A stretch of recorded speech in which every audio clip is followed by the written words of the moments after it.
আমাদের স্বপ্ন মনে হয় সত্যি হচ্ছে। আমার ভাই সাম্যর বিচারটা নিশ্চিত করা যাবে, একই সাথে আর কোনো সাম্যকে যেন ক্যাম্পাসের মধ্যে জীবন দিতে না হয়, সে নিরাপদ ক্যাম্পাস আমরা প্রতিষ্ঠা করতে পারবো।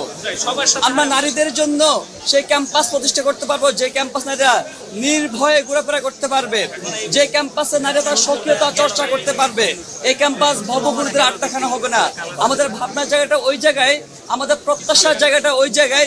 এই ক্যাম্পাস শিক্ষার্থী বান্ধব হবে, যে ক্যাম্পাস আমাদের মতো শিক্ষার্থীদের জন্য, সেই ক্যাম্পাস আমরা শিক্ষার্থীরা যে শুধুমাত্র উপেক্ষিত, নিষ্পেষিত, নির্যাতিত, এই দিনটার অবসান করতে যাচ্ছে অবশ্যই ডাকসু নির্বাচনের মধ্য দিয়ে। 5 আগস্টের আগে এবং 5 আগস্টের পরে, তবে মনে হচ্ছে 5 আগস্টের পরে যে অনলাইন কেন্দ্রে যে বুলিং, যে হেনস্থা, সে কোনো ব্যক্তি আক্রমণ করা, মতাদর্শের সাথে মিল না থাকলে কিংবা কারোর বিরুদ্ধে কোনো অভিযোগ আনলে সে অভিযোগ খণ্ডন না করে সেটাকে হচ্ছে নানা রকম মকারি করে কিংবা তাকে ব্যক্তি আক্রমণ করে, পরিবার দূর আক্রমণ করে, বাপ মাতুর গালিগালাজ করা সংস্কৃতি আর বেগবান হচ্ছে 5 আগস্টের পরে।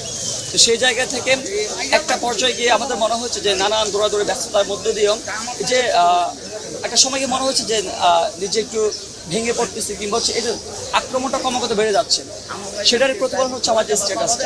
তবে শুধু এটা আমি ব্যক্তি আব্দুল কাদের ক্ষেত্রে না, এটা প্রত্যেকটা মানুষের ক্ষেত্রে হয়, প্রত্যেকটা পার্টির ক্ষেত্রে এমন হয়, শুধুমাত্র ভিন্ন মতাবলম্বী কারণে। আমরা আগে দেখতাম হচ্ছে 5 আগস্ট আগে ভিন্ন মতাবলম্বী কারণ হচ্ছে সরাসরি আক্রমণ করা হতো, গায়ে হাত তোলা হয়তো, অফলাইনে মারামারি হতো। কিন্তু আমরা এখন দেখতেছি অনলাইনে হচ্ছে বুলিংয়ের শিকার হয়। আমার মনে হচ্ছে যে গায়ে হাত তোলাচ্ছে, অনলাইনে কথাটা, অনলাইনে যে গালিগালাজ, যে নোংরা ভাষায় ব্যবহার করে, সেটা আরো মানসিকভাবে বিপর্যস্ত করে ব্যক্তি। তো সেটার প্রতিফলন হচ্ছে আমাদের গতকালকে যে স্ট্যাটাস।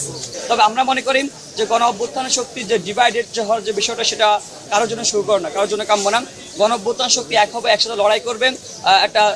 আপনারা জানেন যে আমরা আমি মাহিন সরকার কিন্তু যখন 6 জন ডিবি হেফাজতে গ্রেপ্তার হতো সমন্বয়, তারপরে আমি মাহিন সরকার, রিফাত হোসেন, হামদান মাসুদ, আমরা 4 জন আন্দোলন বেগবান করেছিলাম। আমরা একটা দায়িত্ব ছিল, কিন্তু আমরা প্রথমত ফ্যাসিলিটি ব্যবস্থার বিরোধ ঘটিয়েছিলাম। তার পরবর্তীতে আমাদের দ্বিতীয় যে দায়িত্ব, সেটা হচ্ছে নতুন ব্যবস্থাকে হাজির করা।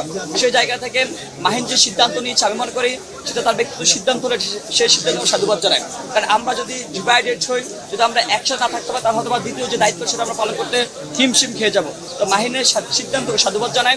আমরা মনে করি গণ অভ্যুত্থানের শক্তি এক থাকলে গণ অভ্যুত্থান যে অপশক্তি আছে, তারা আর কোনো সুযোগ পাবে না। আমাদের